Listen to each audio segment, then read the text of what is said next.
sabe, hoje em dia parece que todo mundo está procurando uma identidade, né? Em séries, em times, em causas. A gente busca algo que nos defina. A Bíblia, por outro lado, nos oferece uma identidade que transcende tudo isso. Uma que não fala sobre o que a gente faz, mas sobre quem a gente é. E é sobre essa identidade, a mais essencial para um cristão, que a gente vai conversar hoje. Com tantas opções e tantas vozes dizendo quem deveríamos ser, essa pergunta se torna central. No fundo, o que é que deve nos definir como seguidores de Cristo?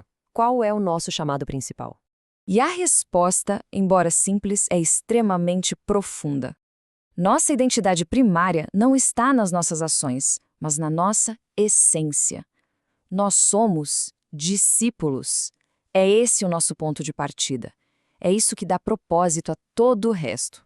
Para a gente entender isso bem, nosso papo vai seguir 3 passos.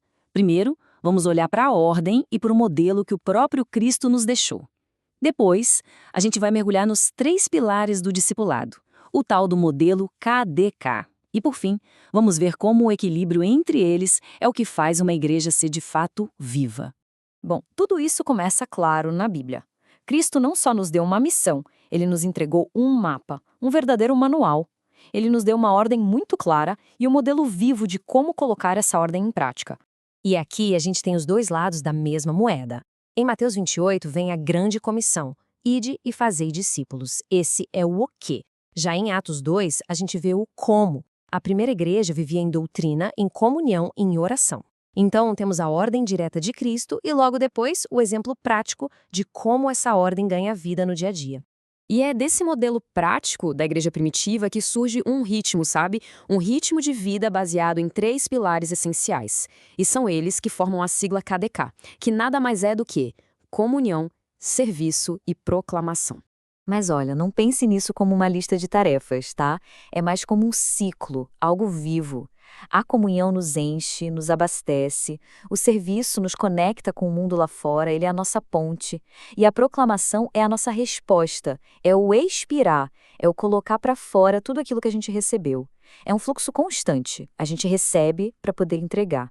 O primeiro pilar, então, é a koinonia, a comunhão. Como a gente vê lá em Atos, os primeiros cristãos compartilhavam a vida de verdade. Isso é fundamental, porque o discipulado, gente, não é um esporte individual. Ele só floresce em comunidade, em relacionamentos reais. A verdade é essa: ninguém amadurece sozinho no reino de Deus. A gente precisa de comunidade para crescer, para receber encorajamento e, claro, até para sermos corrigidos quando necessário. O discipulado é, por natureza, uma jornada coletiva. Na prática, então, koinonia é caminhar junto, é encorajar, é compartilhar. Mas o objetivo aqui não é criar um clube fechado, um grupinho. Pelo contrário, a nossa comunhão tem que ser tão genuína, tão acolhedora, que ela transborda e acaba alcançando e restaurando quem está de fora, exatamente como Jesus fazia. Aí, a gente chega no segundo pilar, diaconia, ou o serviço. É aqui que o amor vira ação concreta. É quando a fé ganha mãos e pés. Afinal, ser discípulo dá trabalho. Não existe discípulo parado. É preciso agir, fazer e, acima de tudo, servir. Mas veja bem, o serviço não é só sobre fazer boas obras por aí. É uma via de mão dupla. É uma prática que nos transforma por dentro. O serviço molda o coração do discípulo, nos ensina a humildade e nos aproxima do caráter do próprio Cristo. Na prática, isso quer dizer usar os nossos dons, não importa se parecem grandes ou pequenos, para servir. Seja preparando uma refeição, limpando um banheiro, cada ato de serviço, feito com humildade, vira um sinal que aponta para Cristo. O serviço é a nossa grande ponte para o mundo. E, finalmente, o terceiro pilar, querigma, a proclamação. Olha, ter comunhão e servir é fundamental. Mas não é o suficiente. A gente precisa usar palavras. A gente precisa explicar a esperança que nos move. Não basta só mostrar o amor, é preciso falar a verdade. É que nem quando a gente descobre um restaurante incrível ou uma série fantástica, a gente não se aguenta, a gente sai contando para todo mundo, né? Com a fé, o princípio é o mesmo. A lógica é simples: quem foi alcançado, anuncia.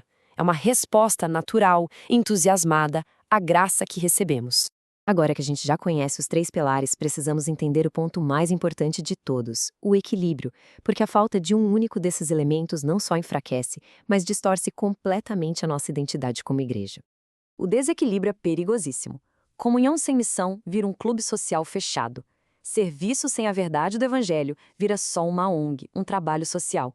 E o mais crítico de todos, proclamação sem amor é só um sino que tine. Sabe, é como aquela moto barulhenta que passa na sua rua de madrugada. É só barulho.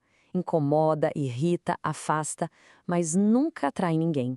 Então fica muito claro que o verdadeiro discipulado não nos dá a opção de escolher um pilar favorito.